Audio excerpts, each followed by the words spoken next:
Try something new, slacklining. Slacklining is a bit like tightrope walking, but instead of balancing on a thin rope or wire you walk along a flat webbing, the sort of thing that's normally seen securing haulage.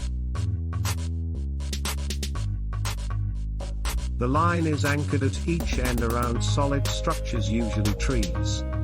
A ratchet is used to tighten the line, but the material has a fair amount of flex, so the line becomes springy. Who's it for? For some people, slacklining is as much about controlling the mind as the body, and so they like to go solo when practicing. For others, it's more about time hanging out with pals and having some freestyle fun over a cool ale or two. Either way, it's great for anyone who fancies a tricky new challenge and to develop their core strength and balance. Once you've got the basics, there are no limits to what can be done further down the line.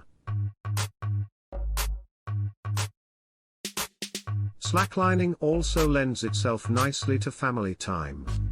Kids love to get involved. Their fearless confidence sends them way ahead of the pack as the adults flail around just trying to get on.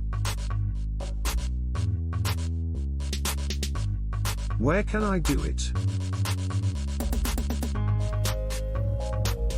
You can set up a slackline in more places than you might think.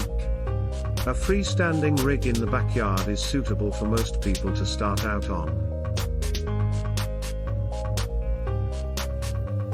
The most common and best place to learn to walk the line is in your local park with your line rigged up between trees. And for those after something a little more high level, you can set your sights on the thrill of perilously crossing from one hot air balloon to another. It really has been done. What to expect? Most people will find this insanely frustrating but endlessly entertaining when they first try it. Even with a helping hand for support, the line can wobble uncontrollably beneath the feet of a novice. But muscle memory soon kicks in and progress is made with every new attempt, making it more and more rewarding with each tentative step. Your core muscles, hips and legs will be worked pretty hard, and you can expect lots of ungraceful moments when dismounting.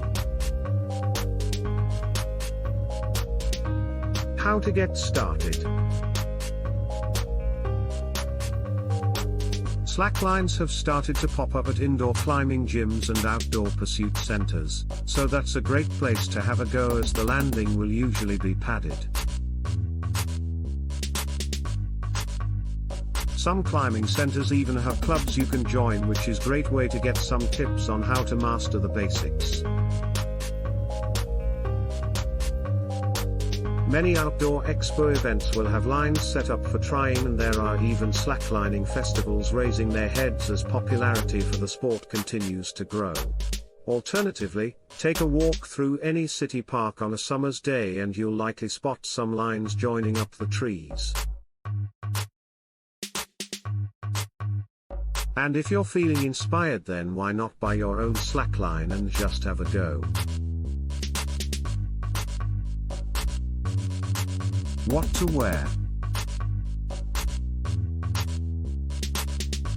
Some people wear shoes and some don't. You'll figure out what suits you best the more you do it. Bare feet will allow you to feel the line better, but flat plimsolls offer a larger surface area and you'll be less concerned where you land. Hint: avoid prickly things. How to set up a slackline. The trees should be healthy and greater than 12 in diameter. Choose trees that are 10 to 15 feet apart. Protect the bark, especially if you regularly use the same trees. A lot of slackline manufacturers offer specially made tree protectors, but you could just wrap some tough canvas. Make sure that you set up the slackline in an area that is free from sharp objects or holes and has enough room for the inevitable sideways tumble. Set up the line around thigh height and make sure that it is as tight as possible. You can play around with the tension as you progress, but it is easier to start on a really tight line. Where to learn more?